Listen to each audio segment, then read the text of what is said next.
সম্মানিত ভাই এবং বোনেরা, আসসালামু আলাইকুম। আশা করি আপনারা সবাই ভালো আছেন। আলহামদুলিল্লাহ। আজকে আমি আপনাদের সঙ্গে শেয়ার করব যে আপনারা আপনার দেশি মুরগির খামারটা শুরু করবেন কিভাবে।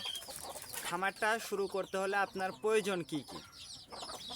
বিশেষ করে যে সকল বোনেরা আপনারা যারা দেশি মুরগি পালন করতে ইচ্ছুক, আজকের এই ভিডিওটা কিন্তু তাদের জন্য।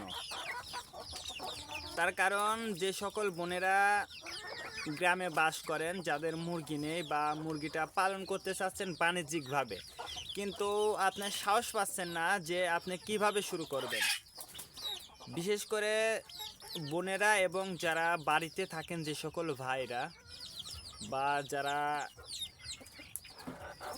শখের বসে মুরগিটা পালন করতে চাচ্ছেন, যারা শখের বসে মুরগিটা পালন করতে চাচ্ছেন, তাদের জন্য কিন্তু এই ভিডিওটা খুবই গুরুত্বপূর্ণ।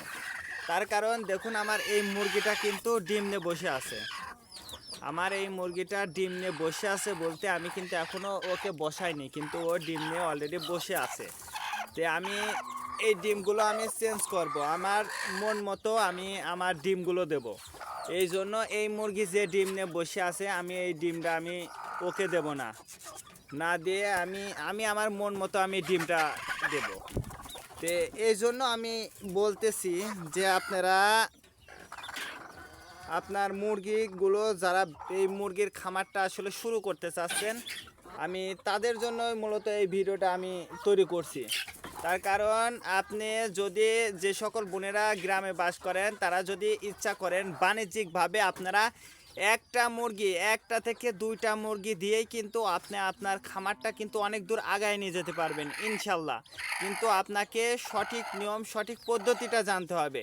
তে যারা বাড়িতে আছেন, তে দেখুন আমি কিন্তু আজকে আমার মুরগির ডিমটা বসাবো, অর্থাৎ কুসে মুরগির ডিমটা বসাবো। যদি বলেন যে একটা মুরগি দিয়ে আসলে খামারটা শুরু করা যায় কিনা, তে আমি বলবো এই যে আমার একটা মুরগি, তে এই মুরগি দিয়ে কিন্তু আমি আমার মুরগির ডিমটা বসাচ্ছি। তে আমি ডিমটা বসাবো, মাত্র 8টা ডিম দেবো। তার কারণ আমার ডিমটা নেই, এই জন্য আমি 8টা ডিম দেবো। তে এই 8টা ডিম দিয়েই কিন্তু আমি অর্থাৎ এই মুরগিটা বসাবো। আমার আলহামদুলিল্লাহ আমি আশা করব যে আল্লাহ যদি চান, তে আমার এই 8টা বাচ্চাই উঠবে ইনশাল্লাহ।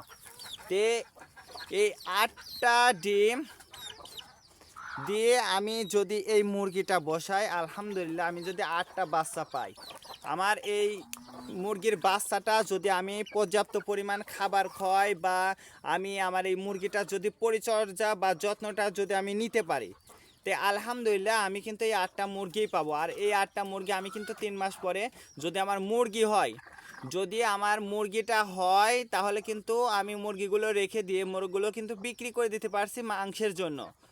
তে এইভাবে আপনারা খুব সহজে একটা বড় খামারে রূপান্তরিত করতে পারবেন একটা মুরগি দিয়ে। তে যে সকল বোনেরা আসলে খামার করতে চাচ্ছেন, অবশ্যই আপনারা একটা মুরগি দিয়ে হলেও আপনারা খামারটা শুরু করে রানিংটা করতে পারবেন খুব সহজে। একটা মুরগি দিয়ে আপনারা শুরু করতে পারবেন। তে শুধু যে বোনেরা করবেন তা কিন্তু না, ভাইরা যারা আপনারা বাসাতে থাকেন, অবশ্যই আপনারা একবার চেষ্টা করে দেখতে পারেন যে আপনারা খামারটা করতে পারবেন কিনা। ইনশাল্লাহ আমি মনে করি যে আপনারা খামারটা করতে পারবেন খুব সহজে।